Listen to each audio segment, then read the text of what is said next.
কিছু যুবক স্কুল ছুটি হওয়ার আগে সাইকেল নিয়ে বসে থাকে ইতিমের মতো। কথা বলেন না কেন? কে কেমন দেখা যায়, কে কেমন সাইজ আছে দেখার জন্য এরকম ছেলেবেলা আছে না? তবে কুষ্টিয়ারের ছেলেবেলা এরকম না। কুষ্টিয়ার যুবকেরা সব আল্লাহ বলি, এরা চিন্তা শাহজালাল, ঘরে ঘরে শাহজালালের জন্ম হয়েছে। আল্লাহ রাব্বুল আলামিন বলে, বান্দা পৃথিবীতে যা কিছু দেখো আমি আল্লাহ পাক সব তোমাদের জন্য সৃষ্টি করেছি। বলেন তো সেই রবের গোলামি করার দরকার আছে না নাই? পৃথিবীতে আপনি যা কিছু দেখেন, আমি যা কিছু দেখি, সবকিছু আল্লাহ তাদের জন্য সৃষ্টি করেছেন, আমাদের জন্য সৃষ্টি করেছেন। দুনিয়ার সব সৃষ্টি আপনারা আমার গোলামি করতে বাধ্য, আপনারা আমার গোলামি করবে, আর আমরা একমাত্র গোলামি করব কার? আরো জোরে বলেন কার? সে আল্লাহ রাব্বুল আলামিন বলেন, ইন্নাল্লাযীনা ক্বালু রাব্বুনাল্লাহ, নিশ্চয়ই যারা বলে আমি তাদের রব, আমাদের রব কে? আরো জোরে বলেন তো আমাদের রব কে? একথা সবাই দিল থেকে বিশ্বাস করেন তো? এই পৃথিবীর ভূখণ্ডে বাজান গো আমার কিছু কিছু মানুষকে যখন আল্লাহ রাজত্ব দেয়, পাওয়ার দেয়, ক্ষমতা দেয়, ওই মানুষগুলো ক্ষমতার চেয়ারে বসার পর নিজেকে রব বলে দাবি করেছিল। এরকম জালেম পৃথিবীতে এসেছিল একজন, নাম জানেন না কি নাম? নিজেকে রব বলে দাবি করে বলেছিল, আনা রব্বুকুম আলা, আমি বড় খোদা, আমি বড় প্রভু। জোরে কর নাউজুবিল্লাহ, আরো জোরে বলেন নাউজুবিল্লাহ। জালেম ফিরাউন এই পৃথিবীর ভূখণ্ডে নিজেকে রব বলে দাবি করেছিল। এ বাজান গো আমার, যাকে আল্লাহ পাক জিরো থেকে কোন জায়গায় নিয়ে গেছে আমি কি একটু বলবো? কষ্ট হবে না আপনাদের? সময় আছে তো? হৃদয়ের কান পেতে কথাগুলো শোনেন। ঘটনা বলা আমার মূল উদ্দেশ্য নয়, এরপরে আমরা মূল তাফসিরে যাব। কষ্ট হবে আপনাদের? হৃদয়ের কান পেতে কথাগুলো শুনে যান।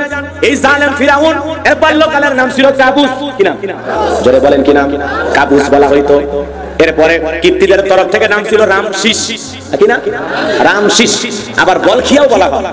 আর মিশরের বাদশা হওয়ার পর উপাধি নাম হলো ফিরাউন। মোট নাম হলো কয়টা? 4টা। এবার জানবো আমার এই কাবুস নামের ফিরাউন ছিল ভবঘুরে যুবক। এলাকায় কোনো কাজকর্ম নাই, খালি ভবঘুরে যুবক, মানে কোনো কাজকর্ম ছাড়াই খালি ঘুরে ঘুরে বেড়ায়। বুঝেন নাই? মনে হয় আমাদের সমাজে কিছু ছেলে পেলে পাওয়া যায়, আছে না? কাজ নাই, কর্ম নাই, পকেটে যুবক, চিন্তাই করে জীবন চালায়, চুরি করে জীবন চালায়। কথা বলেন না কেন? চোর চোর কি আজকে দেখা যায় যারা সমাজের চোর, চুরি করেছেন, এদেরকে পাবলিক ভাইরাল করে দেখবেন ওই চোর হয়ে যাচ্ছে এখন প্রধান অতিথি। কথা বলেন না কেন? আমার গাইবান্ধার রত্ন পাবলিক করতেছে যত্ন, নাম সিদ্দিক, বাপের বেড়ার মতো করছে একখান কাম, ছোট্ট একটা চুরি কইরা সারা দুনিয়ার মানুষের কাছে ভাইরাল হয়া এখন ফুটবল খেলার প্রধান অতিথি সিদ্দিক। কথা বলেন না কেন? জানেন না, শোনেন না? আমার ভুল হয়েছে, ক্ষমা করে দেন। সেই লোক এখন প্রধান অতিথি। কারে আমরা কোন জায়গায় নিয়ে যাচ্ছি? কথা ঠিক কি না? রাগ করতেছেন? এদেশে, আমাদের দেশে কি না কি না হয় এমন সোনার দেশ পৃথিবীতে আর খুঁজে পাওয়া যাবে? সে জামানা কিয়ামতের আলামত, সময় বেশি দেরি নাই। যোগ্য লোক যারা, যারা যোগ্য লোক তারা থাকবে বিপদে, আর যারা অযোগ্য লোক তারা থাকবে সবার উপরে। কথা বলেন না কেন? পৃথিবী তার চাই চলতেছে। সম্মান পাওয়ার কথাকে সম্মান পায় কি? সম্মানিত মানুষের আছে অপমানিত হচ্ছে, আর যারা অপমানিত হওয়ার কথা তারা এখন সম্মানিত হচ্ছে। কথা বলেন ঠিক কিনা? কপাল পুরছে পুরো জাতির। কথা বলেন ঠিক কিনা? আল্লাহ আমাদের হেদায়েত দান করুন। জোরে বলুন আমিন। কষ্ট হয়? রাগ করেছেন? করেন, কোনো সমস্যা নেই। সময় কোন দিকে যাচ্ছে একটু সামনে খালি অপেক্ষা করেন, একটু আলোচনা করি। কষ্ট করে আসছেন, ওঠা উঠে করে না, বসেন, একটু বসেন। প্রাণ ভরে কিছু বলে যায়, মনের মধ্যে অনেক ক্ষত, অনেক কষ্ট। কথা বলেন না কেন? অনেক কষ্ট না? আপনাদের পাশেরই একজন সন্তান, সারা দুনিয়ার মানুষ যাকে কলিজা দিয়ে মহব্বত করে শুধু কোরআনের কথা বলার কারণে। কি না? জোরে বলেন কি না? আপনারা কলিজা দিয়ে ভালোবাসেন? কারা কারা আমার প্রিয় ভাইকে ভালোবাসেন? দুহাত তুলে দেখেন। লিল্লাহে তাকবীর, লিল্লাহে তাকবীর। হাত নামান। এই ভালোবাসা ব্যক্তি আমির হামজার জন্য নয়, কোরআনের মুফাসসির আমির হামজার জন্য। বুকটা ফেটে যায়, কলিজার টুকরা নিষ্পাপ দুটি সন্তান, কন্যা সন্তান, দুইটা জান্নাতের মালিক। আল্লাহু আকবার। আমি আজকে প্রোগ্রামে আসার পথে দুটো কন্যার সাথে দেখা করলাম। চোখে মুখে অনেক কষ্ট, অনেক ব্যথা। বাবার অপেক্ষায় এখনো পথে থাকে। ওই রাস্তা দিয়ে কোনো গাড়ি গেলেই মারে জিগায়, তার আত্মীয় স্বজনকে জিগায়, এই বুঝি বাবার গাড়ি আসবে, এই মনে হয় বাবা গিয়ে ঢুকলো। এই যে একটা সন্তান বাবার অপেক্ষায়, প্রতীক্ষায় পথে আছে, এটা একটা ছোট্ট নিষ্পাপ সন্তান, তার জন্য কি যে কষ্ট। কথা বলেন ঠিক কিনা? যে সময় বাবার কোলে সন্তানগুলো থাকার কথা, যে সময় বাবা মেয়েটার হাত ধরে স্কুল মাদ্রাসায় পৌঁছায় দিবে, আজকে সেই সময় আমার ভাই, কথা বলেন না কেন, অনেক কষ্টের ভিতরে রয়েছেন। কথা বলেন ঠিক কিনা? মাজলুম অবস্থায় রয়েছেন। আমরা দোয়া করি আল্লাহ পাক যেন কোরআনের এই দায়ী, কোরআনের এই মুফাসসিরকে আবারও কোরআনের ময়দানে ফিরিয়ে আনেন। জোরে বলেন আমিন। আরো জোরে বলেন আমিন। আমার সে প্রিয় ভাই বাবার চোখের পানি আপনারা দেখেছেন, প্রতিদিন কাঁদে। আজকেও তার মা চোখের পানি ছেড়ে দিয়ে কান্না করতেছে। বাবা কি বলবো, বলার ভাষা নেই। মা জানে সন্তানটা আজকে আমার চোখের সামনে থাকলে ভালো লাগতো। আজকে মা জানে সব দুনিয়াতে তার কত কিছু আছে, অথচ সন্তানটা এমন একটা জায়গায় বসবাস করে, মাসে 6 মাসে তার চেহারাটাও দেখা যায় না। কথা বলেন ঠিক কিনা? আজকে আমার প্রিয় ভাই মুফতি আমির হামজা মায়ের চোখ, মুফতি আমির হামজা ভাইয়ের মায়ের চোখের পানি, তার প্রিয়তমা স্ত্রীর চোখের পানি, তার নিষ্পাপ দুটি সন্তানের চোখের পানি। আল্লাহ আল্লাহ আমাদের এই প্রিয় মাজলুম ভাইয়ের উপরে সাহায্য নাজিল করো। জোরে বলেন আমিন, আরো জোরে বলেন আমিন। আল্লাহ পাক আবারো কোরআনের ময়দানে আমার ভাইকে ফিরিয়ে আনুক। জোরে বলেন আমিন। তবে কি মনে করেছেন এই পরীক্ষা দেওয়ার পরে সফলতা আরো বাড়বে ইনশাআল্লাহ? আগের চাইতে কোরআনের মাহফিলে দাওয়াত দিতে গেলে আরো মানুষের সংখ্যা কমবে না বাড়বে ইনশাআল্লাহ? আপনাদের এলাকার সন্তান, এই পাশেই তার বাড়ি, গ্রামের নাম কি? এই যে আপনাদের গ্রামের না পাশে না, ওই গ্রামেরও মানুষ আসছেন না? হাত তোলেন তো দেখি কারা কারা। আমির হামজা ভাইয়ের গ্রামের মানুষ আসছেন আলহামদুলিল্লাহ। কি কলিজা থেকে ভালোবাসেন না হিংসা করেন? কি বলেন, ভালোবাসেন না হিংসা করেন? মানুষ হিসেবে ভালো না খারাপ?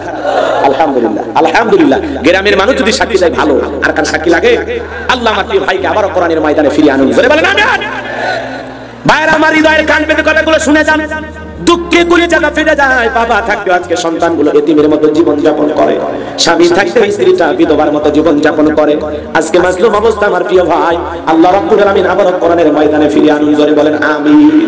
অনেক ওলামা ইকরাম মুক্তি পেতেছেন, পাশাপাশি আমার ভাইও যদি ফিরে আসেন, আল্লাহ যেন আবারো কোরআনের ময়দানে ফিরিয়ে আনেন। জোরে বলেন আমিন। কষ্ট হচ্ছে আপনাদের? আমি একটু আবেগটাকে ধরে রাখতে পারতেছি না, আমার একটু কষ্ট হচ্ছে। আপনাদের কি খারাপ লাগতেছে বাজান? মন খারাপ জানি কই যান? ছোট্ট একটা বক্তা শুনলাম, রফিকুল ইসলাম মাদানী, মনে হয় মুক্তি পেয়েছি। একটু সংবাদ শুনলাম, যদি পাই আলহামদুলিল্লাহ আলহামদুলিল্লাহ। এই ছোট মানুষ কি এমন বয়স হয়েছে বলেন? আল্লাহ পাক আবারো তাকে কোরআনের ময়দানে ফিরে আনুন। জোরে বলেন আমিন। চেনেন না ছোট মানুষ? বক্তব্য শুনছেন না? যদি মানুষ ছোট, কথার ওজন অনেক বড়। আল্লাহ আরো তার ইলম আর জ্ঞানকে বাড়ায় দিন। সকলে বলেন আমিন। এ বাজান গো, আমার বুকটা ফেটে যায়, কষ্ট লাগে। একটা সন্তান বাবার প্রতীক্ষায় করতে থাকে, বাবা আসে না। এটা সন্তানের জন্য কত কষ্ট, সন্তান নিজেই বোঝে। কথা বলে ঠিক কিনা? ও প্রিয় ভাই আমির হামজা, তোমার টেনশন নাই। কোরআনের জন্য আজকে তুমি ইসলামের জন্য পরীক্ষা দিতেছো, তোমার কোনো টেনশন নাই। জাতির মানুষ তোমাকে কলিজা দিয়ে এখনো ভালোবাসে, সারা জীবন ভালোবাসবে। কথা বলেন ঠিক কিনা? কত মানুষ তাহাজ্জুদ করে দোয়া করে। আজকেও কত মানুষ আমার কাছে ফোন দিয়ে বলল, হুজুর এই বছর কি ভাইকে আমরা ময়দানে পাবো না? আমি বললাম একটু অপেক্ষা করেন, আল্লাহ চাইলে আবারও আমাদের মাঝে আসবে। কথা বলেন ঠিক কিনা? সেই দিন বেশি দূরে নয়, যেদিন পুরো পৃথিবী আল্লাহর কোরআন দিয়ে শাসন করা হবে। কথা বলেন ঠিক কিনা? বিজয় আসবে ইনশাআল্লাহ। আধারে ভয় পেও না, আলো আছে আড়ালে। কালো সব পালিয়ে যাবে তুমি উঠে দাঁড়ালে, কালো সব পালিয়ে যাবে তুমি উঠে দাঁড়ালে। এ বাজান, যে কথা বলতে চাচ্ছিলাম ছিল ভবঘুরে যুবক। এলাকায় কোনো কাজকর্ম নাই, আমাদের সমাজে ভবঘুরে যুবক আছে না নাই? ইয়াবা ফেন্সিডিল গাঁজা মদ খায়া গাছক ধাক্কা মেরে কই ভাইজান সাইজ দেন। বউ যদি দরজা খুলে মুখের বাপ তুমি ঢোলকের ভাই মা তুই বুঝবো না যে একটু বেশি পরিমাণে মদ খাইছি। এরকম মদ করে ছেলে আমাদের সমাজে আছে না নাই? ইয়াবা খায়, মদ খায়, গাঁজা খায়, ফেন্সিডিল খায়, এরপরেও দেখবেন ওরা বুকের বোতাম খুলে ঘোরে। পুলিশ ওদেরকে দেখেও দেখে না। কথা কন না? এরকম সমাজ আছে না নাই? আর ওদেরকে ধরলেও বেশি দিন থাকা লাগে না, এক সপ্তাহের মধ্যে আবার বাইরে আসে। কথা বলো না কেন? রাগ করতেছে? আমাদের সমাজ মাদক মুক্ত হোক, আপনারা সবাই জানতে ইনশাআল্লাহ। আমাদের সমাজ মাদকের সেবন করে অনেক যুবক ধ্বংস হয়ে যাচ্ছে। একটা মাদক সেবনকারী সন্তান, একটা বাবা, একটা মায়ের জন্য কত যন্ত্রণার জায়গা। যাদের সন্তান নেশা করে ওরা টের পাচ্ছে। কথা বলে না কেন? শ্বাসটার কসম কাটায়, নাকে খড় দেয়, এরপরে আবার মদ খায়। আছে না নাই? এরকম আছে না না? এ বাজান গো, আমার এই ফিরাউন ছিল ভবঘুরে যুবক, এলাকায় কোনো কাজ কর্ম পাইল না। বাল্যকালের বন্ধু হামানকে মিশরে চলে গেল। মিশরে যাওয়ার পর সর্বপ্রথম হলো তরমুজের ক্ষেতের লেবার। কিছুদিন লেবারি করতে করতে আর ভালো লাগে না, ঘোষণা হয়েছে এলাকায় বাদশার সরকারি গোরস্থানের একজন দারোয়ান লাগবে। অমুক দিনে ইন্টারভিউ হবে। হাজার হাজার মানুষ লাইনে দাঁড়ায় গেছে, ওর মধ্যে কাবুস নামের ফিরাউন লাইনে দাঁড়াইছে। একে একে সবার ইন্টারভিউ হইতেছে। ওই কাবুস নামের ফিরাউন যখন ইন্টারভিউ দেওয়ার জন্য বাদশার সামনে দাঁড়িয়ে গেল, ডেকে বলে, বাদশাহ আপনার চাইতে ভালো মানুষ আর এই জমিনে কেউ নাই। আমি যতটুকু জানি আপনি সবচাইতে ভালো মানুষ। আপনার মতো মানুষ হয় না, আপনার তিলটা বড় উদার। আমি ভিন দেশ থেকে আপনার দেশে আসছি বড় আশা নিয়া। আপনি যদি আমার চাকরিটা দেন আমি বড় উপকৃত হব, সারাটা জীবন আপনার প্রতি কৃতজ্ঞ থাকব। কথায় আছে দুষ্ট লোকের মিষ্টি কথা, দুষ্ট লোকের মিষ্টি কথা। ওই কাবুস নামের ফিরাউনের কথাগুলোর ভিতরে এমন আকর্ষণ, বাদশার মায়া লাগে গেল। এইবার ডেকে বলে, শোনো, ইন্টারভিউ বন্ধ করো। এই কাবুস নামের ছেলেটাকে আমি সরকারি গোরস্থানে দারোয়ান বানায় দিলাম। এইবার সরকারি গোরস্থানে দারোয়ান হওয়ার পর আল্লাহর খেলা বোঝা বড় দায়। ডায়রিয়া কলেরা শুরু হয়ে গেল বাজান গো আমার। আর গোরস্থানের দারোয়ান কাবুস নামের ফিরাউন বলল, শোনো, তোমরা যারা লাশ দাফন করবা গোরস্থানের ভিতরে, প্রত্যেকটা লাশ প্রতি আমার একটা করে দিরহাম দেওয়া লাগবে, না দিলে আমি লাশ দাফন করতে দেব না। সমস্ত মানুষজন দেখে বলে, আহারে একটা দিরহামের জন্য বাদশার দরবারে বিচার নিয়ে যাব, লাশ পয়সা গুলো শেষ হয়ে যাবে, একটা দিরহাম যদি পাই ছেলেটাই পায়। এই কথা চিন্তা ভাবনা করে মানুষ একটা করে দিরহাম দেওয়া শুরু করলো। বাজার একটা করে দিরহাম পাইতে পাইতে ডায়রিয়া কলেরায় মানুষ মরে কম না বেশি। এখন যেরকম মহামারী পৃথিবীতে এসেছিল, নাম হলো করোনা, তখনকার সেই মহামারীর নাম ছিল ডায়রিয়া কলেরা। এত হাসপাতাল ডাক্তার তো তখন ছিল না, কথা বলেন ঠিক কিনা? হাজার হাজার মানুষ মারা যায়, আর এই গোরস্থানের ভিতরে লাশ দাফন হয়, আর একটা করে দিরহাম ফিরাউনের পকেটে জমা হয়। হইতে হইতে এত টাকার মালিক হয়ে গেল, টাকা রাখার আর কোনো জায়গায় নাই। কথা বল না কেন? এলে কিসের টাকা বলেন? এগুলো কিসের টাকা? ঘুষের টাকা। বলেন তো পৃথিবীতে আজও ঘুষ আছে না নাই? আমার দেশে নাই। কথা বল না কেন? শোনো, এই দেশটার গল্প করি, দেশটা মনে হয় স্বপ্ন পুরি, সুদ করো, ঘুষ করো, মদ করো, জুয়া করো, হে তাই আছে ভুরি ভুরি, হে তাই আছে ভুরি ভুরি। এ দেশে অসৎ কামাই কেউ করে না, তবে ঘুষের টাকা পেলে কেউ তো ছাড়ে না। টেবিলের নিচে দিয়ে হাত বাড়িয়ে কালো টাকাটা নাই সারিয়ে করেছে ওরা বড় দেশের চুরি, করেছে ওরা বড় দেশের চুরি। শোনো, এই দেশটার গল্প করি। মাঝে মাঝে দেখেন ঘুষের ভিডিও ভাইরাল হয়, একজন দিচ্ছে আর একজন নিচ্ছে, এরপরে জিজ্ঞাসা করলে ভাই কি নিলেন? এমনিতে আর কি, অন্য হিসাব। ধামা চাপা দেওয়ার জন্য মিথ্যা কথা বলে, আছে না ভাই? 10 লাখ 15 লাখ 20 লাখ টাকা ছাড়া চাকরি হয় না, এরকম খবর অবশ্য ভারতে আছে, বাংলাদেশে নাই। কষ্ট হচ্ছে আপনাদের? কোনো সমস্যা নাই, জীবনে একটা দিনই তো আসছে। কতদিন পর কুষ্টিয়ার এই মানসিতে বাস করতেছি, কতদিন পর, এলাকাতে আসাই হয়। কষ্ট হচ্ছে আপনাদের? বাস্তবতাও তুলে ধরতে হবে, এদিক ওদিকে ওদিক বলতে হবে, কথা কম ঠিক কিনা? একটু লাইন মতো যায়। কষ্ট হচ্ছে আপনাদের? বাজানো আমার গোরস্থানের দারোয়ান কাবুস নামের ফিরাউন অনেক টাকার মালিক হয়ে গেল, এত টাকার মালিক হয়ে গেল, টাকার রাখারই কোনো জায়গা নাই, বস্তায় বস্তায় টাকা হয়ে গেল। চিন্তা ভাবনা করলো কি করা যায়, হঠাৎ করে চিন্তা ভাবনা করলো, টাকা না বিলাইলে জনপ্রিয়তা বাড়ে না। কথা কোন টাকা না বিলাইলে জনপ্রিয়তা বাড়ে বাড়ে বাড়ে বাড়ে না। চিন্তা ভাবনা করে ঠান্ডা মাথায়, দুষ্ট লোকের বুদ্ধি কিন্তু বেশি হয়। কথা কোন দুষ্ট লোকের কি হয়? বুদ্ধি অনেক বেশি হয়। এ বাজানো আমার এইবার বাদশার কাছে যা বলে, বাদশা গো, এই মিশরের জমিনে কত মানুষ খালসা দিতে পারে না, কত মানুষ অভাব অনাটনে দিন পার করে, কত মানুষ খাইতে পারে না। আপনি যদি অনুমতি দেন, আমার কাছে কিছু টাকা পয়সা আছে, আমি একটু জমাইছি, এই টাকাগুলো আমি জনগণের সেবা করার জন্য তাদের খাজনা পরিশোধ করে দিতে চাই, তাদের অভাব অনাটনে দুঃখের সময় একটু পাশে দাঁড়াইতে চাই। এক কথায় নির্বাচনের আগে একটু জনসেবামূলক কাজ করতে চাই। কথা কোন ঠিক কিনা? জনসেবামূলক কাজ মানে বোঝেন না? এলাকায় কোনো কাজকর্ম করেনি কোনোদিন, হঠাৎ করে 2 গাড়ি ইট নিয়ে হাজির আমার এলাকায় এক মানুষজন বলে, বাবা ইট পাকতেছে রাস্তার মধ্যে। বলে, আপনাদের দুঃখ আমার সহ্য হয় না, আপনাদের ছেলে মেয়ে স্কুলে যায় কাদায়, পথ চলতে পারে না, জুতে ছিঁড়ে যায়, আপনারা হাটে বাজারে যেতে পারে না, সাইকেল নিয়ে পড়ে যান, আপনাদের কষ্টের কথা চিন্তা হলে রাতে আমার ঘুম হয় না। কি ধরো এই দরদিনে রাস্তার মধ্যে ইট পেরে দেয়, আর জনগণকে বলে আপাতত ইট পেরে দিয়ে গেলাম, আর ভবিষ্যতে যদি আমি আমার মারখানি আপনাদের কাছে আসি, একবারে যদি আমার মারখানি সিলমাইরা এলাকার নেতা বানায় দিতে পারেন, আমার প্রথম টার্গেট আপনাদের কাঁচা রাস্তা পাকা করে দেব। কথা বল না কেন? নির্বাচনের মার্কা থাকে যে কয়দিন না, তার আনাগোনা সে কয়দিন। কথা বলে না কেন? বোঝেন না? বোঝেন না? সালে দেখা হয় তারে সালাম, আসসালামু আলাইকুম চাচা, আসসালামু আলাইকুম চাচিকে আমার সালাম দিবেন, চাচি ডায়াবেটিস কমেছে না বেড়েছে, কেমন কায়দায় খবর নাই, মনে রক্তে রাখতে, এরকম আছে না?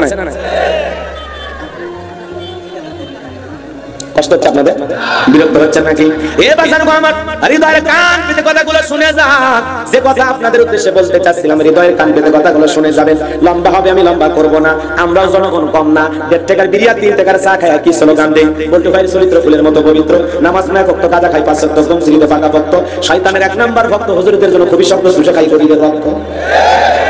রাস্তার পেছনে স্লোগান দিয়ে বিস্কুট আর চা জীবনে মনে হয় খায় নাই, এক প্যাকেট বিড়ির জন্য ইমান বিক্রি করে। কথা বল না? হাফ কেজি জিলাপি দিয়ে কেনা যায়, আমরা সেই মানুষ। আর টাকা দিলে তো কথাই নাই, একজন টাকা দিয়ে বলতেছে টাকা দিলে ভোট দাও না, আমার টাকা ফেরত দাও। কথা বল না কেন? কথা তো ঠিকই, টাকাও নিবা আমারে দিবেও না, তা তো হয় না। এই জন্য মনে রাখবেন, আমরা কিন্তু আসলেই একটু ডিস্টার্ব হয়ে গেছি। কথা বল না কেন? জনগণ ভালো হওয়া লাগে। কোন নেতা যদি নির্বাচন করে, চেয়ারম্যানের ইলেকশন করে, ওনারে যদি নির্বাচন করতে গিয়ে 20 লাখ 30 লাখ 50 লক্ষ টাকা খরচ করা লাগে, নির্বাচিত হওয়ার পরে ওই টাকা আগে তোলার দরকার নাই? তো এই টাকা খরচ করতে কার পিছনে? আপনার আমার পিছনে। আপনি আমি খাইছি ভাই, আমার বাড়িতে 8 জন 8000 দিয়ে যান, আমরা তাহলে কয় নাম্বার ঘুষ করব? কথা কোন না? যতদিন পর্যন্ত আপনি আমি ভালো না হতে পারবো, ততদিন নিজের কপালও ভালো হবে না, ভাগ্য ভালো হবে না, কোনো কিছুই ভালো হবে না। কথা বলে ঠিক কিনা? আপনি আপনি আমি যেদিন ভেজাল মুক্ত হব সেদিন আমরা ভেজাল মুক্ত নেতা পাবো। কথা বলে ঠিক কিনা? এই জন্য দোষ জনগণের। যতদিন পর্যন্ত এই জনগণ ভালো না হবে ততদিন আমাদের ভাগ্যে আল্লাহওয়ালা নেতা জুটবে না। কথা বলে ঠিক কিনা? এখন আমাদের ভালো হওয়ার দরকার আছে না? না, কোন মেম্বারের কাছ থেকে কোন চেয়ারম্যানের কাছে পান খাবেন না, বিড়ি খাবেন না, চা খাবেন না, মনে থাকবে ইনশাআল্লাহ।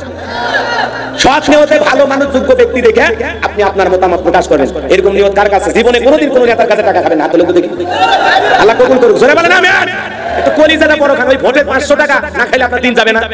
500 টাকা দিয়ে আপনার 5 বছরের আমানত আপনি বিক্রি করে দিচ্ছেন। আপনি কি কম খারাপ? কথা বল না কেন?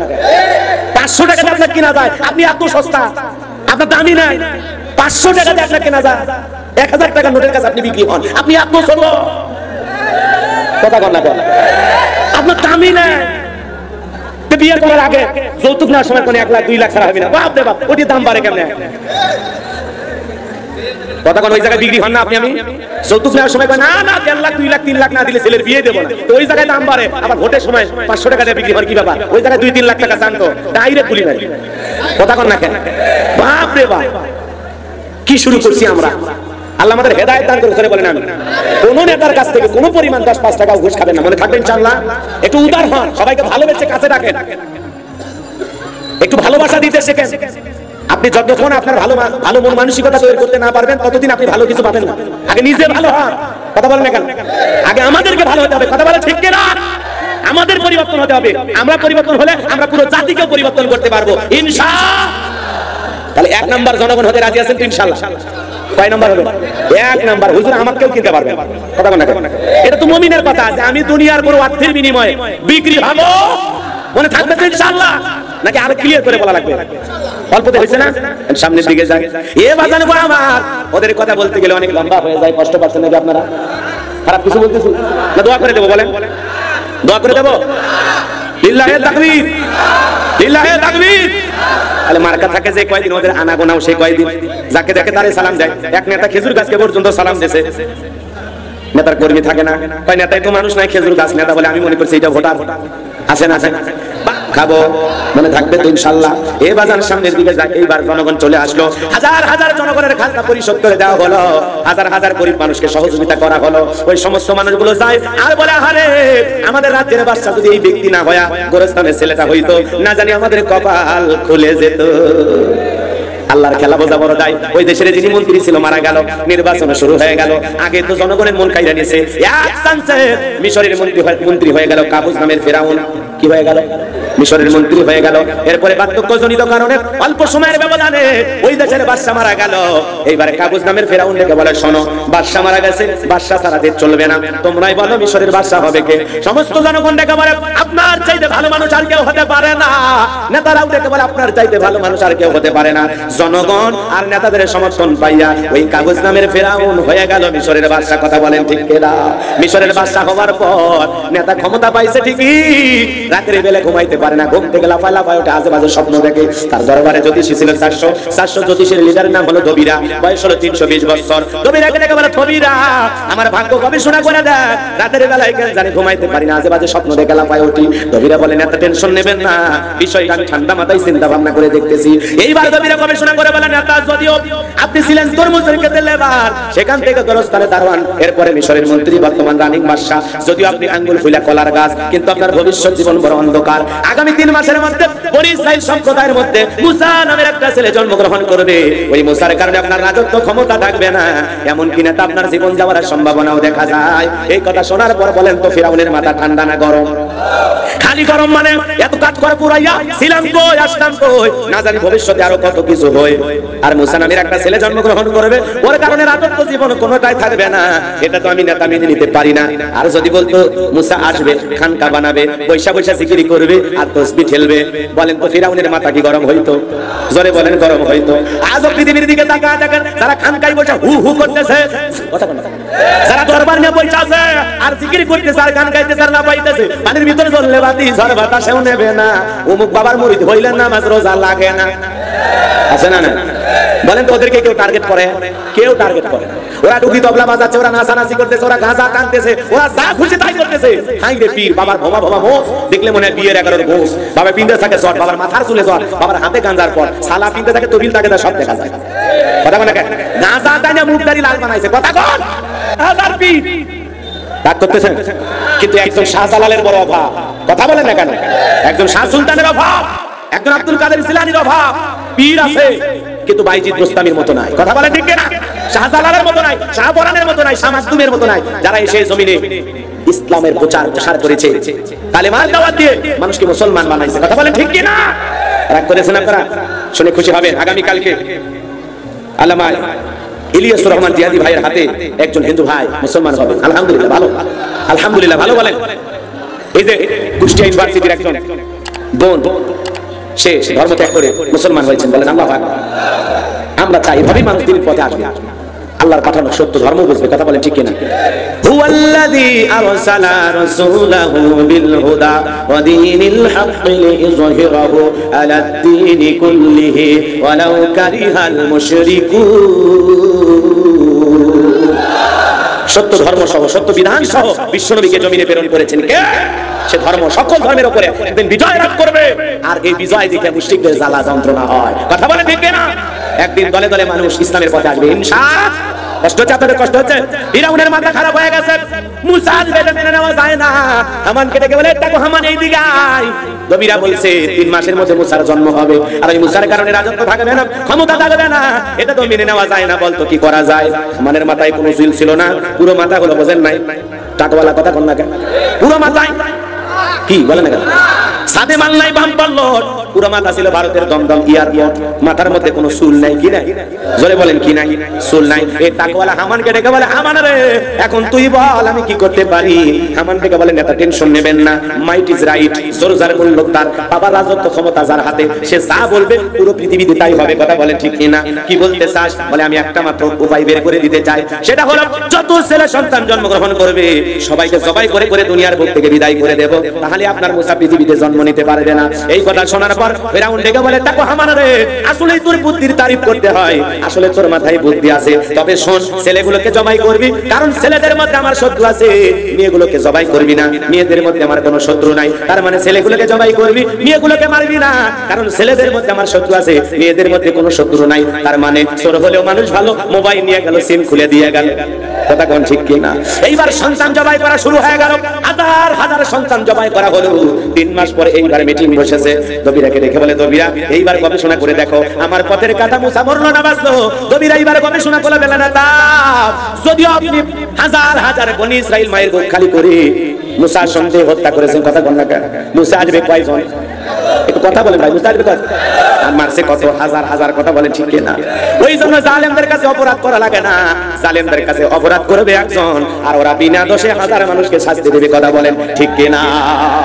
মুসা মাত্র একজন, আর মারতেছে হাজার হাজার। বর্ণনা মতে পাওয়া যায় 20,000-এরও অধিক সন্তান জবাই করছে। কয় হাজার? এত সন্তানকে জবাই করে করে 3 মাসে বিদায় করে দিয়েছে। এইবারে দবিরা গবেষণা করে বলেন, আল্লাহ যদিও বনি ইসরাইল মায়ের বুক খালি কইরা হাজার হাজার সন্তানকে জবাই করে দুনিয়ার বুক থেকে বিদায় করে দিয়েছে, কিন্তু আপনার পথের কাটা মুসা এখনো মরে নাই, মরে নাই, মায়ের কোলে জীবিত আছে, সুস্থ আছে, কিন্তু কোথায় আছে এইটা বলার ক্ষমতা আমার নাই। বলেন আল্লাহু আকবার। ওয়া মাকারু ওয়া মাকারাল্লাহ ওয়াল্লাহু খায়রুল মাকিরিন। খেলাটা আরো জোরে বলেন, খেলাকার। ফিরাউনের মাথা গরম হয়ে গেল, এত মারা মারলাম তা মুসারে মারতে পারলাম না। এইবারে সেনাবাহিনীর উপর রাগ করে বলে, কি ব্যাপার, মাসে মাসে বেতন দেখি আমনে, যাও পুরো এলাকায় সার্চ করো, অভিযান চালাও, প্রত্যেকটা ঘরে তল্লাশি চালাও, যেভাবেই পাও মুসারে জবাই কর, আমার মাথা থেকে টেনশন দূর কর, যাও সবাই সবাই যাও। রাগ করে সমস্ত প্রশাসনের লোককে তাড়ায় দিল। এইবার নেতার ধমক খাইয়া তারা বাড়ি বাড়ি তল্লাশি চালানো শুরু করলো। একদল মুসা নবীর বাড়ির দিকে রওনা করেছে। মুসা নবীর বড় বোন নাম তার মারিয়ম ডেকে বলে, মা ওই যে ফিরাউনের সেনাবাহিনী দেখা যায় মা, আর বুঝি ভাইকে লুকিয়ে রাখা যাবে না মা। এই কথা যখন বললেন মুসা নবীর মা টেনশনে পড়ে গেলেন, সন্তানকে কই লুকিয়ে রাখবেন, কোলে নিয়ে এদিক সেদিক দৌড়ান। কে যেন ডেকে বলে, মুসার মা তোমার সন্তানকে চুলার ভিতরে ছেড়ে দাও, কথা দিলাম গো, আবার তোমার ছেলেকে তোমার কোলে ফেরাইয়া দেব। সুবহানাল্লাহ বলবেন না? মুসা নবীর মা দেরি করলেন না, সন্তানকে চুলার ভিতরে ফেলে দিলেন। ফিরাউনের লোকেরা পুরো বাড়ি সার্চ করলেন, তল্লাশি চালাইলেন, জিনিসপত্র সব ফেলে দিয়া মুসা নবীর বাবার সাথে রাগারাগি কইরা বোঝেন নাই, পুরো বাড়ি এলোমেলো কইরা চলে গেল ওদের আর যে কাজ। এইবার ধমক দিয়ে তারা যখন চলে গেল, মুসা নবীর বাবা এইবার মুসা নবীর মাকে ডেকে বলে, বিবি রে, ওই সালেমের ভাই সন্তানকে চুলার ভিতরে ছেড়ে দিলি। আমার মন ডেকে বলে, মুসা না মা, হয়তো আমার মুসা করে কয়লা হয়ে গেছে, ওরা যদি জবাই করতো ছেলের লাশটা বুকে জড়ায় হলেও কাটতে পারতাম। এই কথা বলে মুসা নবীর বাবা কান্দে, স্বামীর চোখে পানি দেখে মুসা নবীর মাও কান্দে। বলেন তো বাজার, সন্তানের জন্য মা বাবার দয়া মায়া আছে না নাই? কম না বেশি? আর যদি বলেন কম না বেশি? আল্লাহ বলেন, ওয়াকাদা রাব্বুকা আল্লা তা'বুদু ইল্লা ইয়্যাহু ওয়া বিল ওয়ালিদাইনি ইহসানা। আল্লাহু আকবার। আল্লাহ রাব্বুল আলামিন বলেন, আমার ইবাদত করো, আমার ইবাদতের সাথে কাউকে শরীক করো না। আমার ইবাদতের পরে তোমাদের দায়িত্ব হলো মাতা-পিতার খেদমত করা, তাদের সাথে উত্তম আচরণ করা, ভালো ব্যবহার করা। তাহলে পিতা-মাতার খেদমত করতে হবে, এই ওয়াদার কাজ। আরো জোরে বলেন কার? ও কুষ্টিয়ার মুসলমানেরা, পিতা-মাতার খেদমত করতে হবে, কারণ হলো আপনার আমার মা আপনার আমার জন্য কষ্ট করেছেন, কম না বেশি? আরো জোরে বলেন কম না বেশি? আল্লাহ বলেন, হামালাতুহু উম্মুহু ওয়াহানান আলা ওয়াহানি ওয়া ফিসালুহু ফি আমাইনি আন শুকুরলি ওয়া লিওয়ালিদাই। তোমার মা কষ্টের পর কষ্ট সহ্য করে তোমাকে গর্ভধারণ করেছে, দীর্ঘ 2টি বছর তোমাকে দুধ পান করাইছে। সুতরাং তোমার মায়ের প্রতি সদাচরণ করো, বাবার প্রতি সদাচরণ করো, পিতা মাতার সাথে ভালো আচরণ করার নির্দেশ দিয়েছেন কে? এই জন্য মা বাবারে কষ্ট দেওয়া যাবে না। পিতা মাতা সন্তানকে নিঃস্বার্থ ভালোভাবে ভালোবাসে, কথা বলেন ঠিক কি দিয়া? দুনিয়ার সব মানুষ ভালোবাসে স্বার্থের কারণে, একমাত্র মা বাবা নিঃস্বার্থভাবে সন্তানকে ভালোবাসে, কথা বলেন ঠিক কি না? মা বাবার ভালোবাসার মধ্যে কোনো ভেজাল, সেই মার মনে বাবার মনে কষ্ট দেওয়া যাবে না। আল্লাহ রাসূল বলেছেন, উমা জান্নাতুকা ওয়া নারুকা, তোমার পিতা মাতাই তোমার বেহেশত, তোমার পিতা মাতাই তোমার দোজখ। সেই মা বাবার মনে কোনোদিন কষ্ট দেওয়া যাবে না। কোন কোন সন্তান আছেন গো, দুইটা হাত তুলে একবার ওয়াদা দেন, জীবনে যতদিন মা বাবা বেঁচে থাকবে তাদের খেদমত করে তাদের মুখে হাসি ফোটাবেন তো ইনশাআল্লাহ। আল্লাহ কবুল করেন, জোরে বলেন আমিন। মারে কষ্ট দেওয়া যাবে না, বাবারে কষ্ট দেওয়া যাবে না। মা বাবা কি নিয়ামত, যাদের চেহারার দিকে মহব্বতের নজরে তাকাইলে আল্লাহ আমলনামায় কবুল হজের সব লিখে দেয়। বলেন সুবহানাল্লাহ, সুবহানাল্লাহ। মুসা নবীর মা এইবার চুলার কাছে চলে গেলেন। চুলার কাছে যাওয়ার পর তাকা দেখেন মুসা নবী চুলার ভিতরে পড়ে মুস্কি মুস্কি হাসেন। বলেন সুবহানাল্লাহ। সন্তানকে কোলের ভিতরে উঠায় নিলেন। সন্তানকে যখন কোলের ভিতরে নিয়ে আদর করতেছেন, কে যেন ইলহামের মাধ্যমে আওয়াজ দেয়, বলে মুসা মা, আর কতদিন জালেমের ভয়ে সন্তানকে এইভাবে লুকিয়ে রাখবা? একটা সিন্দুক বানাইয়া দরিয়ার ভিতরে ভাসা যাও, কথা দিলাম গো তোমার সন্তানকে আবার তোমার কোলে ফেরাইয়া দিব। বলেন সুবহানাল্লাহ। মুসা নবীর মা টেনশনে পড়ে গেলেন, সিন্দুক পাবেন কোথায়? সকালবেলা কে যেন ডেকে বলে, মিস্ত্রি লাগবে মা, ও মা মিস্ত্রি লাগবে। মুসা নবীর মা চিন্তা করে বলে, জীবনে কোনোদিন এইভাবে মিস্ত্রি লাগবে বলে কেউ তো ডাক দেই নাই, কে এই মিস্ত্রি একটু ডেকে বলি তো। এইবার ডেকে বলে, মিস্ত্রি এদিকে আসো, তুমি কি সব বানাইতে পারো? মিস্ত্রি ডেকে বলে, মা আপনি যদি মনে করেন এমন একটা সিন্দুক আপনার দরকার, যে সিন্দুকের ভিতরে আপনার সন্তানকে তুলে দরিয়ার ভিতরে ভাসায় দিবেন, আপনি চাইলে আমি মিস্ত্রি এমন সিন্দুক বানায় দিতে পারি। বলেন আল্লাহু আকবার। মুসা নবীর মা ডেকে বলে, মিস্ত্রি তুমি তো একেবারে আমার মনের কথা বলেছো, এইরকম একটা সিন্ধুকে তো আমি খুঁজতেছি। এইবার মিস্ত্রি ডেকে বলে, মা বাড়ির ভিতর থেকে একটু পানি নিয়ে আসেন, কিছু যন্ত্রপাতি আছে, এগুলো ধার ধার প্রয়োজন হতে পারে, আবার না হলেও চলবে, আপনি একটু পানি নিয়ে আসেন। মুসা নবীর মা বাড়ির ভিতর থেকে পানি নিয়ে এসে দেখে মিস্ত্রি সুন্দর একটা সিন্ধুক বানায় দাঁড়িয়ে আছে। বলেন আল্লাহু আকবার।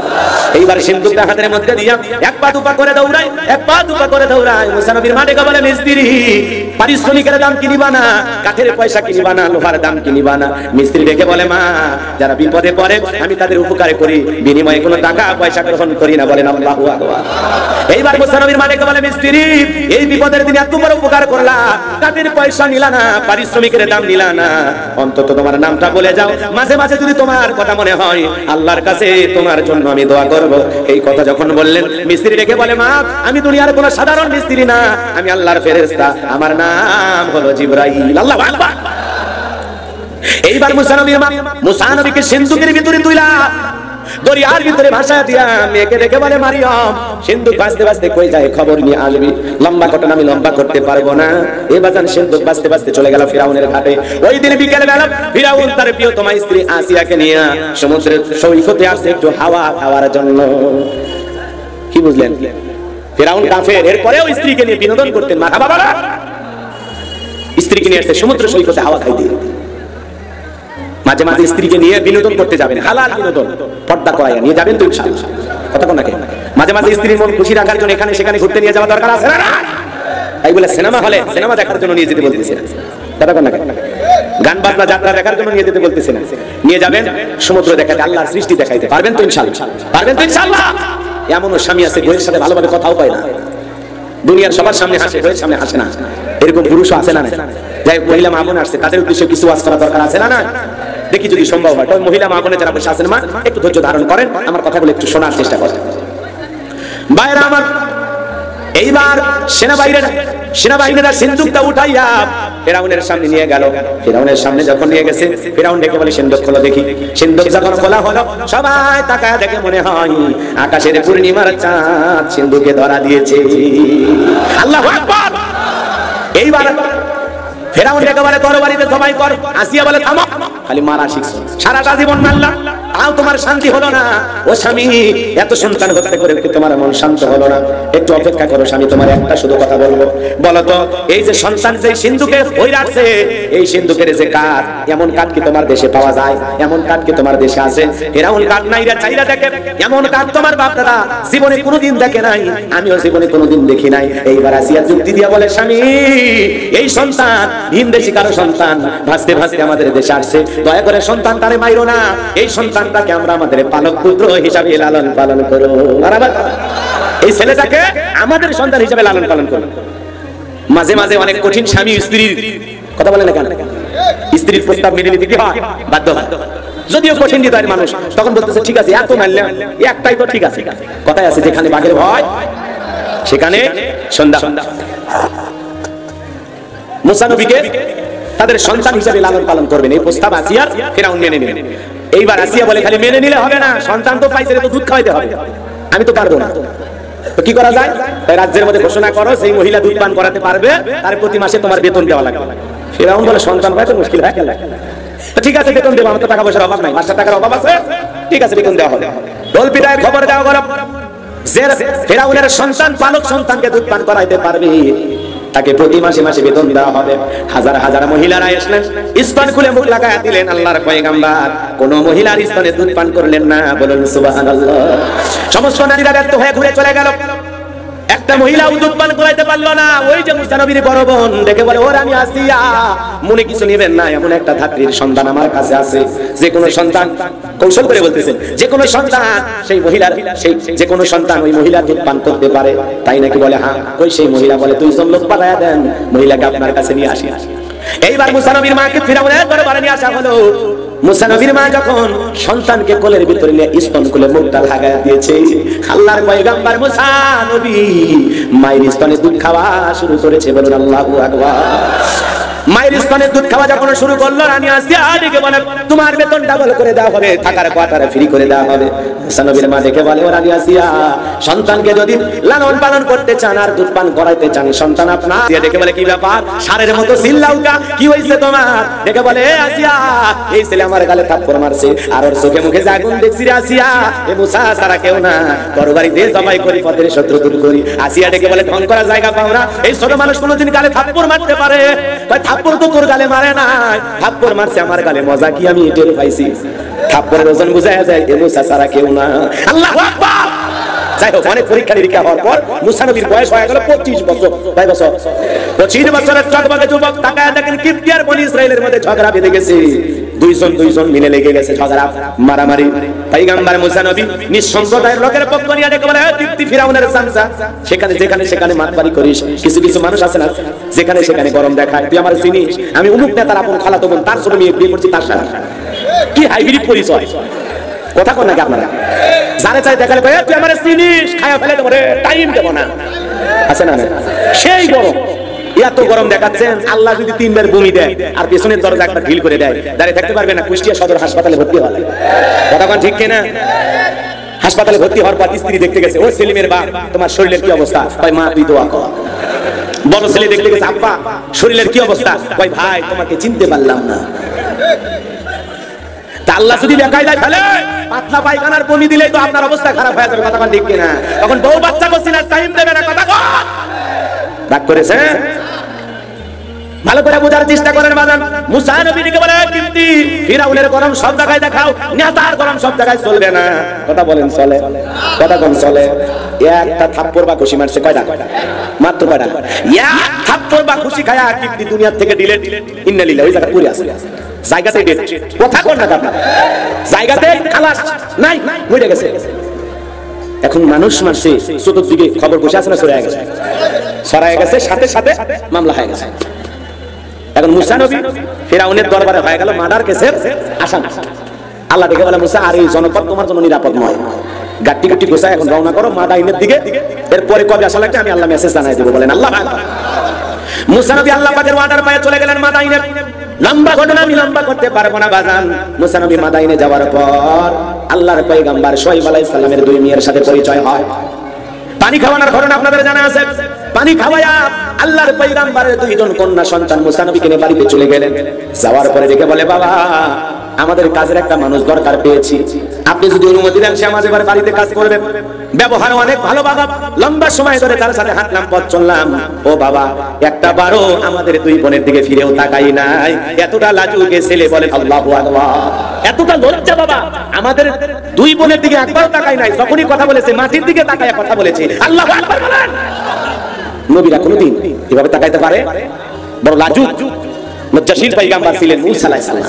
আর আমরা উকি ঝুঁকি মারি দেখার জন্য। কথা তো না কেন? কিছু কিছু যুবক স্কুল ছুটি হওয়ার আগে সাইকেল নিয়ে বসে থাকে ইতিমের মতো। কথা না কেন? কে কেমন দেখা যায়, কে কেমন সাই যাচ্ছে দেখার জন্য। এরকম ছেলেবেলা আছে না? তবে কুষ্টিয়ারের ছেলেবেলা এরকম না। কুষ্টিয়ার যুবকেরা সব আল্লাহ বলি, এরা তিনটা শাহজালাল, ঘরে ঘরে শাহজালালের জন্ম হচ্ছে। রাগ করেছেন? বাবার কাছে যা বলতেছেন, বাবা এমন লাজুক, এমন লজ্জাশীল আর এতটা ভদ্র, আমাদের দুই বোনের দিকে একবারও কথা বল না কেন? একবারও তাকাই নাই। সামনের দিকে যাইবা জান, হৃদয়ের কান পেতে কথা শুনেন। মুমিনদের, মুমিন আল্লাহর বান্দারা এরকম লজ্জাশীল হবে। কুল্লিল মুমিনিনা ইয়াগুদ্দুনা মিন আবসারিহিম।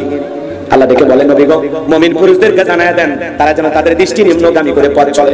রাস্তা দিয়ে নায়িকা হেঁটে গেল না মডেল হেঁটে গেল না সুন্দরী রূপসী হেঁটে গেল, একবারও তাকাবো, আমার দৃষ্টি থাকবে নিচের দিকে। মুমিন এই চোখকে হেফাজত করতে হবে। চোখেরও জিনা আছে না নয়? হাতেরও জিনা আছে না নয়? অন্তরেরও জিনা আছে না নয়? হেফাজত করতে হবে। তাকাইলেই গুনাহ, তাকাইলেই গুনাহ, গুনাহ চতুর্দিকে ছড়ায় আছে। এই জন্য তাকানো যাবে, চক্ষুকে হেফাজত করেন, চোখের গুনাহ থেকে নিজেকে বাঁচাও। হে যুবক তাকায়ও না, তাকায়ও না, তাকায়ও না, তাকায়ও না। তোদের পা ধরে বলি, আর মহিলাদের দিকে তাকায়ও না। মার দিকে তাকাবা, যারে বিয়ে করবে স্ত্রীর দিকে তাকাবা, নিজের আপন মেয়ের দিকে তাকাবা, কিন্তু খবরদার অন্য কোন মহিলার দিকে তাকানো যাবে। ইসলাম কত সুন্দর। ছেলে যদি যুবক হয় মায়ের ঘরে প্রবেশের সময় অনুমতি লাগবে, আর এরা ভাবির গলা ধরে ঘুম পারে। কথা কর না? খাই রে যুবক, মায়ের ঘরে ঢুকতে অনুমতি লাগে, আর এরা ভাবির ঘরে ঢুকতে অনুমতি লাগে না। এরকম কুষ্টিয়াতে আছে না? আল্লাহ আমাদের হেদায়েত দান করুন। সরে খানা অনেক রাত হয়ে গেছে, কষ্ট পাচ্ছেন আপনারা না? লিল্লাহি তাকবীর। এবার লম্বা হবে। শুআয়ব আলাইহিস সালামের বাড়িতে রাখালের চাকরি পেলেন মুসা আলাইহিস সালাম। রাখালের চাকরি পাওয়ার পরে তার ব্যবহার চলাফেরা দেখে শুআয়ব আলাইহিস সালামের ভালো লাগলো। পরমীয় সফুরার সাথে বিবাহের ব্যবস্থা করলেন। বলেন আল্লাহু আকবার। বিয়ে হওয়ার পরে আল্লাহর পয়গম্বর মুসা আলাইহিস সালাম শ্বশুর বাড়িতে 8 থেকে 10 বছর থাকলেন। ঘর জামাই, কি জামাই? এইজন্য এলাকায় যদি কোনো ঘর জামাই থাকে বুঝবেন মুসা নবীর সুন্নাত আমল করতেছে। খবরদার কোনো ঘর জামাই থাকলে খারাপ কথা বলবেন না, বাজে ব্যবহার করবেন না, বুঝবেন সে মুসা নবীর সুন্নাত আমল করতেছে। কথা কর ঠিক কি না?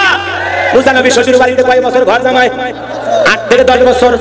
10 বছর যখন অতিবাহিত হয়ে গেল, আল্লাহ রাব্বুল আলামিন ডেকে বলে, মুসা আর কতদিন শ্বশুর বাড়ি মধুর হারি, এখন গাদ্দি গুট্টি গোছায়া নাও, প্রিয় তোমার স্ত্রীকে সঙ্গে নাও, আর তোমার প্রিয় জন্মভূমি মিশরের দিকে রওনা করো। বলেন আল্লাহু আকবার। এইবার স্ত্রীকে সঙ্গে নিলেন, শ্বশুরের দেওয়া লাঠি হাতে নিলেন, আসবাবপত্র যা যা দেওয়ার ছিল নিলেন।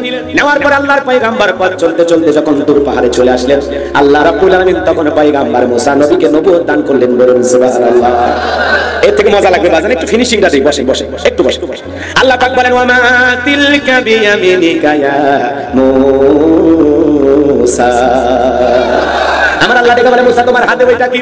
মুসা নবী জবাব দেন, ক্বালা হিয়া আসায়া আতাওয়াক্কাউ আলাইহা ওয়া আবুশু বিহা আলা গনামি ওয়া লিয়া ফিহা মাআরিব উখরা। আল্লাহু আকবার। খালি আয়াত শেষ হবে আল্লাহ পাক করবেন, এতটুকু ডিউটি দিলাম, আর কিছু না। কষ্ট হবে আপনাদের? এইবার মুসা নবী বলেন আল্লাহ আমার হাতে এটা লাঠি, এটার উপর ভর দিয়া চলি, ছাগলের জন্য পাতা বাড়ি, ইত্যাদি ইত্যাদি অনেক কাজ করি। আল্লাহ দেখে বলে মুসা, প্রশ্ন করলাম একটা, জবাব দাও একটা। বলেন তো মুসা নবী কথা বলে কার সাথে? আল্লাহর সাথে কথা বলতে মজা আছে না নাই? সৃষ্টিকর্তার সাথে কথা বলতেছেন, আমার আল্লাহর কুদরতি জবানের আওয়াজ না জানি কত মধুর, না জানি কত সুন্দর। মুসা নবী বুঝেছেন, বলেন আল্লাহু আকবার। তুমি কত সুন্দর, কি করে বোঝাই, তুমি কত সুন্দর, কি করে বোঝাই, কোন ভাষা পাই না খুঁজে তোমার তুলনা, তুমি নিজেই তুমি কত সুন্দর, কি করে বোঝাই। এবার জানবো আমার হৃদয়ে কান পেতে কথাগুলো শুনে যান, যে কথা বলতে চাচ্ছিলাম। মুসা নবী আল্লাহর সাথে কথা বলতেছেন, ইচ্ছা করে কথাগুলো বাড়িয়েছেন, কথা বলেন ঠিক কিনা? এরপরে আমার আল্লাহ বলেন ক্বালা আলকিহা ইয়া মূসা,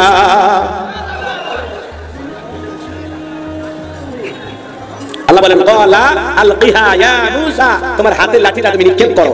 ফাআলকাহা ফাইদা হিয়া হাইয়াতুন তাসআ। আল্লাহু আকবার বলেন।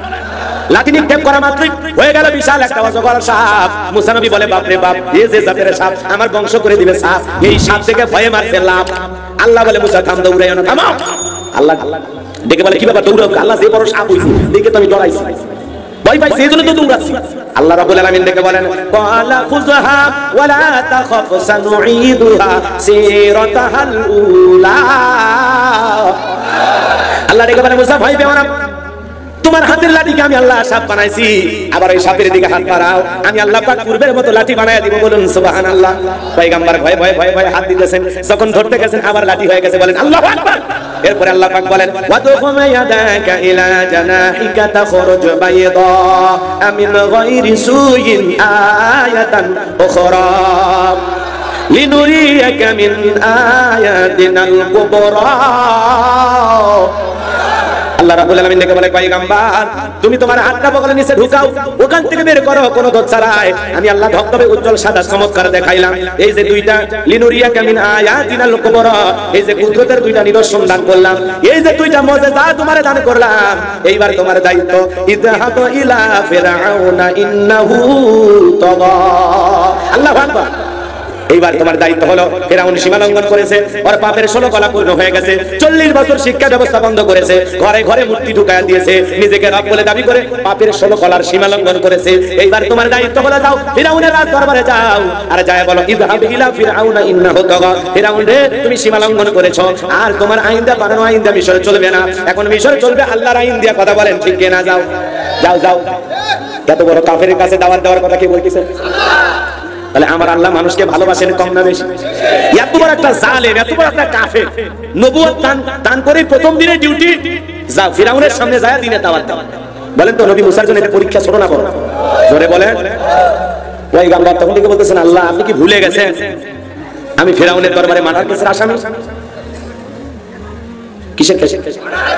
মার্ডার কেসের আসামি না? মামলা হয়ে আছে না? কথা বলেন।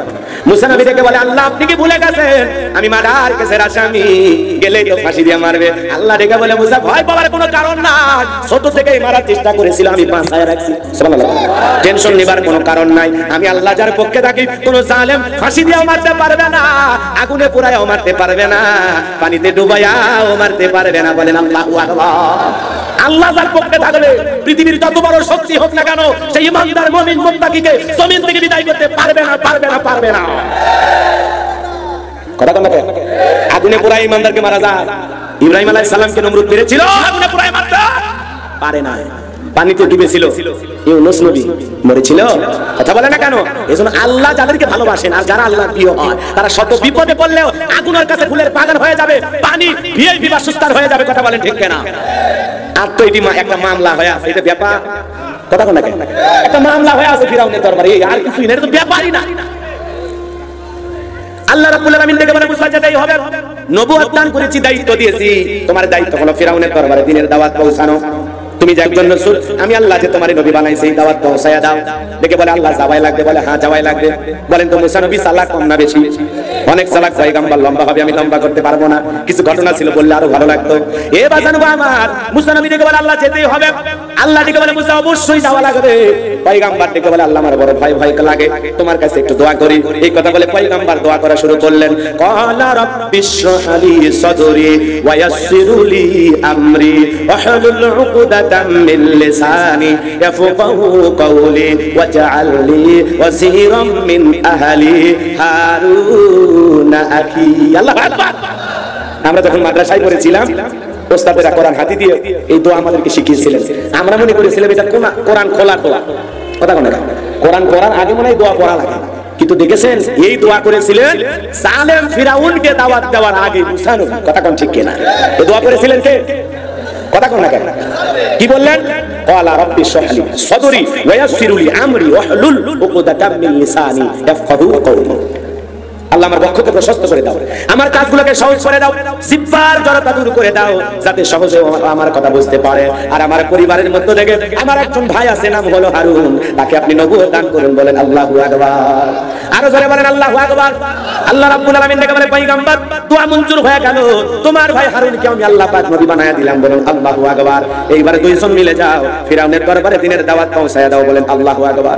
এইবার আল্লাহর পয়গম্বর মূসা আলাইহিস সালাম আল্লাহ রাব্বুল আলামিন যে দুইটা মর্যাদা দান করলেন আর তার ভাই হারুনকে নবী বানায়া দিলেন, তাদেরকে সঙ্গে নিয়ে ফিরাউনের রাজ দরবারে হাজির হয়ে গেল। ফিরাউনের দরবারে হাজির হয়ে বললেন ওয়া ক্বালা মূসা ইয়া ফিরআউন ইন্নী রাসূলুম মির রাব্বিল আলামিন।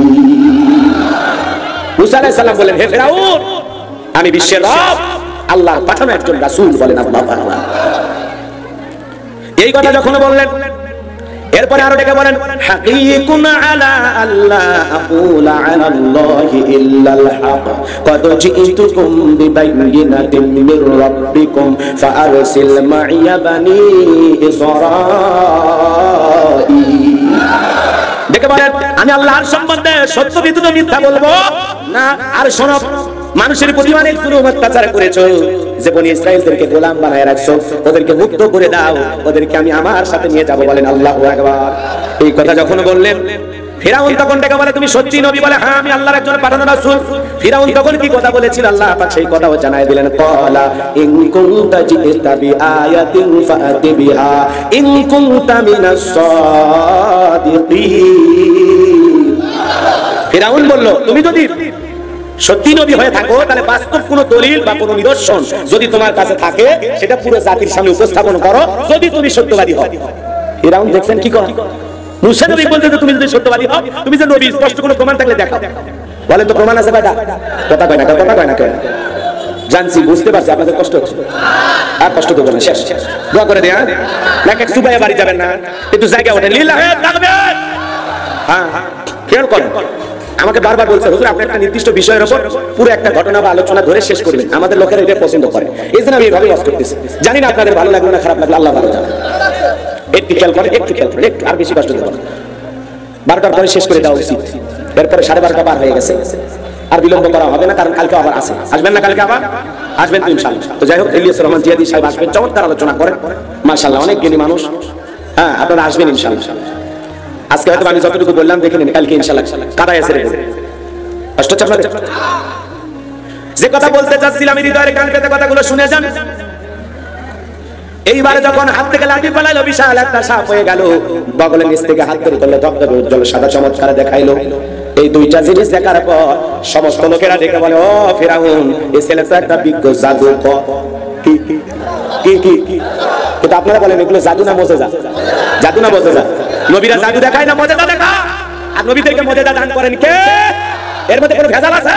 এটা আল্লাহ প্রদত্ত মজেজা, আল্লাহ রাব্বুল আলামিন এইভাবে মুসা আলাইহিস সালামকে শিখিয়েছে, সেটা ফিরাউনের সামনে উপস্থাপন করেছেন। আর এই দৃশ্য দেখার পর তারা এক বাক্যে বললেন ছেলে জাদুকর, কারণ ওই দেশে জাদুর প্রচলন ছিল বেশি, জাদু নিয়ে উঠা বসা হবে। তখন কি বললো ফিরাউনের পরিষদ বর্গের লোকেরা বললো, এ যেহেতু জাদু দেখাইছে, জাদুর খেলা জাদু দিয়ে মোকাবেলা করা লাগবে। কি করা হয়? মুসা আর হারুনকে ছেড়ে দাও, আর একটা দিনক্ষণ থেকে ফাইনাল খেলা হবে। কি খেলা হবে? ফাইনাল খেলা, বিশ্বকাপ টি20 খেলা না, কথা বল, বিশ্বকাপ ফুটবল কি, বিশ্বকাপ ক্রিকেট, ফাইনাল খেলা মুসা আলাইহিস সালাম আর ফিরাউন। শুনবেন না? বাড়ি যাবেন, একটু শোনো যুবক, একটু শোনো। যে কথা বলতে চাচ্ছিলাম বাজানো আমার, এইবার শহর বন্দর থেকে তারা হাজার হাজার জাদুঘর উপস্থিত করলো। ইয়াতু বিকুল্লি সাহিরিন আলীম। শহর বন্দর থেকে হাজার হাজার জাদুকর উপস্থিত করলেন। তারা উপস্থিত করার পর সেই সমস্ত জাদুকরেরা ফিরাউনের কাছে প্রস্তাব দিল, আমরা যদি আপনার শত্রুকে পরাজিত করতে পারি, মুসাকে হারায় দিতে পারি, তাহলে আমাদের জন্য কি পুরস্কার থাকবে? ক্বালা নাআম ওয়া ইন্নাকুম লামিনাল মুকাররাবিন। ফিরাউন বলে, তোমরা সবাই আমার নিকটবর্তী লোক হয়ে যাবা, আমার কাছের মানুষ হয়ে আমার দরবারে থাকবা। কোন বাদশা যদি বলে তোমাদেরকে নিজের লোক বানায় নেব, এর চাইতে বড় পুরস্কার আর লাগে? আমার কাছের মানুষ তোমাদেরকে আমি বানায় নেব। এই কথা শোনার পরে জাদুকররা খুশি হয়ে গেল। এইবার তারা জাদু দেখানোর জন্য মাঠে হাজির হয়ে গেল। মুসা নবীর সামনে যায়, বলে, মুসা, জাদু আগে তুমি নিক্ষেপ করবা নাকি আমরা আগে নিক্ষেপ করব? মুসা নবী ডেকে বলে, তোমরা আগে জাদু নিক্ষেপ করো। ওস্তাদের মার্শার সাথে বলেন আল্লাহু আকবার।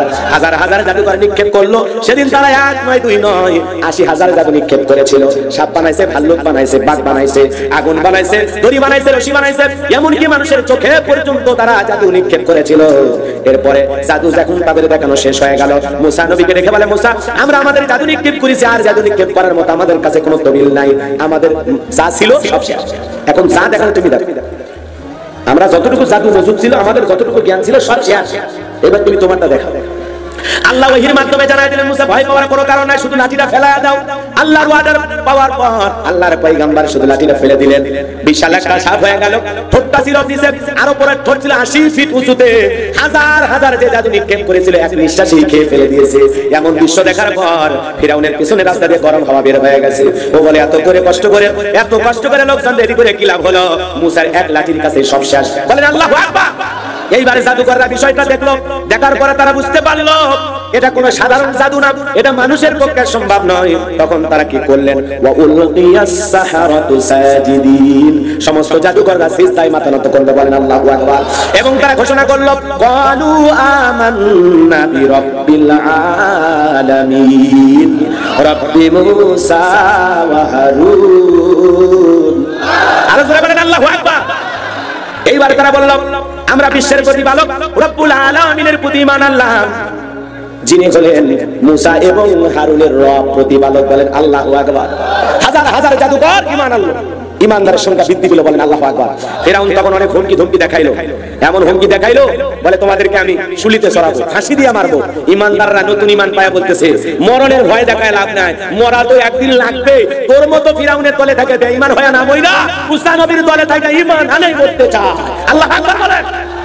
বিদায় মরা লাগবে তো আমরা জানি, ওই ভয় দেখা লাভ নাই। কথা কন না কেন? এই পুরুষ মানুষ বল থেকে ভয় করে রাগ করতেছেন আপনারা? তোরকে মোশান টাকা আপনি যে পুরুষ মানুষ, মহিলার কাছে ভয় পেলে হবে? তো ঈমানদাররা ওরকম কোন জালেম বেঈমানকে দেখে ভয় পাওয়ার কোনো কারণ? জীবন চলে যাবে, রক্তের পর রক্তের বন্যা বয়ে যাবে। এরপরে ঈমানদার তার দেহ, তার কাল্লা দেবে, তার হাত দেবে, তার পা দেবে, তাকে টুকরো টুকরো করলেও কোনো বাতিলের কাছে মাথা নত করবে না। ঈমানদারকে টুকরো টুকরো করে ফেললেও কোনো নাস্তিক বেঈমানের গোলামি করবে না। ঈমানদার আল্লাহ ছাড়া কারো গোলামি করে না। কথা বলে না কেন? কারো পাঁচটা গোলাম হওয়া যাবে না। কথা বল না কেন? আমরা গোলাম কা ইয়াকা নাবুদু ওয়া ইয়াকা নাস্তাইন। তোমার ইবাদত করি, তোমার গোলামি করি, সাহায্য চাই তোমার কাছে। লাগলে কিছু কার কাছে? আল্লাহর কাছে নাকি বাবার কাছে? মনে থাকবে ইনশাআল্লাহ। খবরদার একটু শক্তিশালী হও, মাথা সোজা করে দাঁড়ান দাঁড়ান, এমনি শব্দ দেবে। ভয় ভয় মরা লাগবে না। কথা কোন না কেন? ইসলামের পথে যদি মৃত্যু হয়, এই মৃত্যুটা সহজ। কথা কোন না কেন? দ্বীনের জন্য, ইসলামের জন্য, একামতে দ্বীন প্রতিষ্ঠিত করার জন্য, কোরআনের জন্য, ইসলামের জন্য যদি আমরা জীবন দিতে পারি, এর চাইতে দামি মৃত্যু আর কিছু হতে পারে? আমরা আল্লাহর কাছে শহীদ মৃত্যু চাই। আল্লাহ কবুল করেন। জোরে কোন আমিন। আরো জিলাবেন নামে। মুমিনের জন্য মৃত্যুটা একটা সেতু বন্ধন। মুমিনের জন্য মৃত্যুটা হলো গিফট, উপহার, এপারে দুনিয়া ওপারে জান্নাত। সুবহানাল্লাহ। এইরকম ইমানদার হওয়া লাগবে, এরকম মুমিন হওয়া লাগবে, যেন মরলেই জান্নাতি হয়। কি বলে? তাই বলে বিষ খাই মরে যাবেন? গলায় দড়িতে মরবেন? টেনে কেটে মরবেন? ওই মৃত্যু না। ওই মৃত্যু তো মরে গেছে, মরে মানুষ মনে করে আত্মহত্যা করে মরে মানে বেঁচে গেছে। বেঁচে যায়নি তো, ও তো আরো যন্ত্রণার সাগরে গেল। কথা ঠিক না? ও নিজেকে জাহান্নামে নিয়ে গেল। আল্লাহ আমাদের হেদায়েত দান করুন। জোরে বলেন আমিন। আরো জোরে বলেন। বলে গেছেন ঈমানদার দেখে বলে মরণের ভয় দেখায় কোনো লাভ নাই। ফিরাউন মরা লাগবে, তবে মুসার দলের ঈমানদার হয়ে মরবো। বলেন আল্লাহু আকবার। এইবার বাজান গো আমার, অনেক ঘটনা বলার ছিল, বলতে পারবো না। ইমানদারদের উপর নির্যাতন জুলুম বেড়ে গেল। মনে রাখবেন, জুলুম নির্যাতন যত বাড়বে, মুসলমান ইমানদারদের বিজয় তত নিকটে। জুলুম অত্যাচার শুরু করে দিল ফিরাউন। চতুর্দিক দিয়ে আক্রমণ করেছে। মূসা আলাইহিস সালাম তার দলবল সহ নদীর পাড়ে চলে গেছেন। সমুদ্রের পাড়ে যখন চলে গিয়ে আঘাত করলেন, ভিআইপি রোডের ব্যবস্থা আল্লাহ করে দিলেন। বলেন সুবহানাল্লাহ। আল্লাহ ডেকে বলে, তোমার দলবল সবাই এবার তুমি নদী পার হয়ে যাও। এই কথা আল্লাহ রাব্বুল আলামিন বলেন, ওয়াজাওয়াজনা বিবানি ইসরাঈলাল বাহরা ফাআতবাহুম ফিরআউন ওয়া জুনুদুহু বাগয়ান ওয়া আদওয়া হাত্তা ইযা আদরাকাহুল গরকু ক্বালা আমানতু আন্নাহু লা ইলাহা ইল্লাল্লাহ آمنت به بنو إسرائيل وأنا من المسلمين আল্লাহ রাব্বুল আলামিন বলেন, আমি মুসা এবং তার দলবল সহ বনি ইসরাইলের সমস্ত উম্মতগুলোকে নদী পার করায় দিলাম, সমুদ্র পার করায় দিলাম। বলেন আল্লাহু আকবার। তারা নদী পার হয়ে গেল। জালেম ফিরাউন তার দলবল সহ রাস্তার কাছে চলে আসছে, সমুদ্রের পারে। ফিরাউন রাস্তা থেকে বলে, বাপ রে বাপ, এই বিরোধ মনে হয় আর বাপ দাদা 14 গোষ্ঠী বানায় গেছে। বুঝেন না? বলতেছে এই রাস্তা দিয়ে ওরা পার হয়ে গেছে, সবাই ওঠো, এই রাস্তায় ওঠো, উঠে দৌড়াও। সবাইকে নিয়ে যখন সমুদ্রের মাঝামাঝি চলে গেলেন, আল্লাহ ডেকে বলে, পানি তুমি হুকুম মানো, কার হয় আপনার। এইবার তাহলে তুমি তোমার খেলা দেখাও, আমি আল্লাহ ওয়াদার দিলাম। আল্লাহর হুকুমে পানির উথাল পাতাল ঢেউ শুরু হয়ে গেল। অল্প কয়েকটা ফিরাউনের যত চামচা ছিল সবাই পদ্মা মাছের মতো পানি গায়ে ফুলে ফুলে সমুদ্রের মধ্যে আছে। বলেন আল্লাহ।